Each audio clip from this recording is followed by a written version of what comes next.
Hello friends, welcome back to my YouTube channel. दोस्तों, क्या आप जानते हैं कि हमारा बॉडी साइज़ कैसे बढ़ता है? मतलब कैसे एक छोटा बच्चा साइज़ में बढ़कर एक बड़ा मनुष्य बन जाता है। आइए जानते हैं इसके बारे में। दोस्तों, हमारे बॉडी में बहुत सारी सेल्स, कोशिकाएं होती हैं जिसमें जीवन की सारी मेटाबॉलिक एक्टिविटीज़ कंटेंट रहती हैं।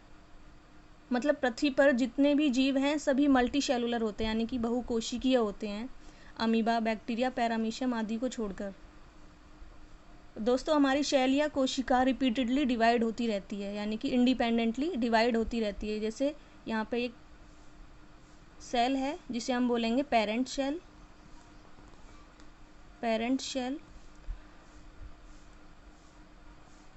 और ये टू डॉटर सेल में डिवाइड हो जाती है।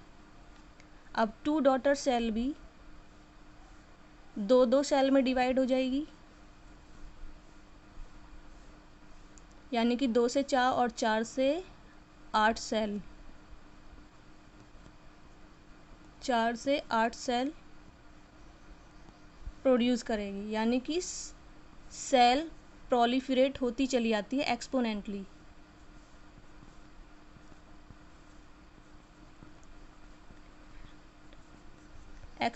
ये सेल प्रोलिफरेट होती चली जाती है, यानी कि पेरेंट से टू डॉटर सेल।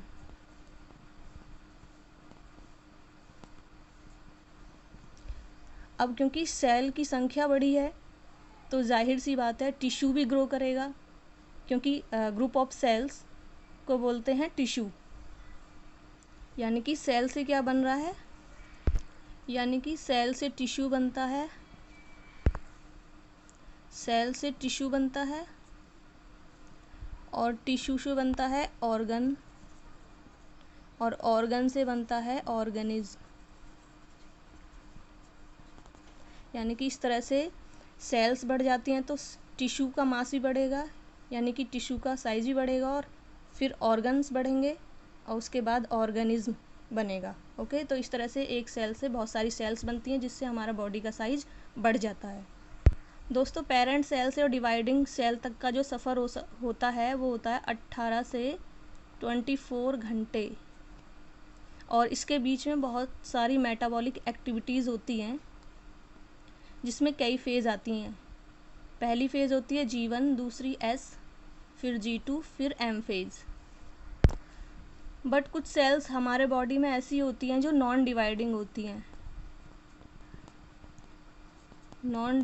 होती हैं, जैसे न्यूरॉन सेल साइज में बढ़ जाती है, बट ये नंबर्स में नहीं बढ़ती, क्योंकि इसमें G1 फेज़ नहीं होता, G1 फेज़ होता है बट S फेज़, G2 और M फेज़ नहीं होता, तो इस तरह से नॉन डिवाइडिंग सेल कहलाती है। तो दोस्तों, इससे आपको अंदाज़ा लग गया होगा कि किस तरह से सेल डिवाइड होती है और कैसे हमारा बॉडी का साइज़ बढ़ता चला जाता है। मतलब पहले सेल बढ़ी, उसके बाद टिश्यू ग्रो किया, फिर उसके बाद ऑर्गन, उसके बाद पूरा ऑर्गेनिज्म बन जाता है। तो इस तरह से हमारे बॉडी का साइज़ बढ़ जाता है।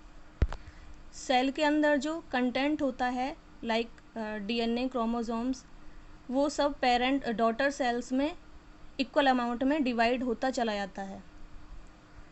तो दोस्तों, पेरेंट सेल से किस तरह से डिवाइड हो जाती हैं सेल, डॉटर सेल्स में कैसे डिवाइड हो जाती हैं, और इस प्रोसेस को बोलते हैं सेल साइकिल।